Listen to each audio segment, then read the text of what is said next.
AES, or Advanced Encryption Standard, is a data encryption algorithm that works with 16-byte blocks and with 16, 24 or 32-byte keys. In the 16-byte variant, we start with 16 bytes of data and an initial 16-byte key. In the first operation, the initial block of data is XORed with the initial key. The result of this is then put through 9 iterations of the same 4 operations. The first operation in this loop is byte substitution. Bytes of the block that is the result of the previous step are substituted using the table showed here. So for example, for the byte 86, we search for the 8th row and 6th column and we get 44 for the resulting byte. In the next step, we do a simple row shift according to this table. After this, the result of the previous operation, this block of data here, is then multiplied in a Galois field arithmetic with this specific matrix. Galois field arithmetic deals with polynomials, but for this use case, we can just rely on a few simple rules.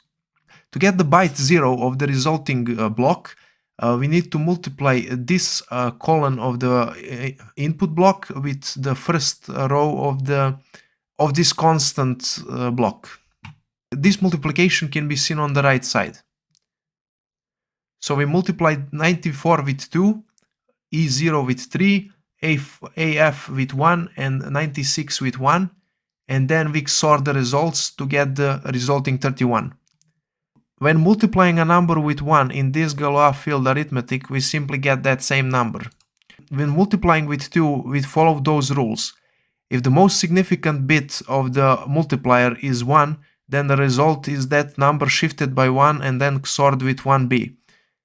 If the most significant bit is 0, then we simply shift the input. Similar rules apply for multiplying with 3.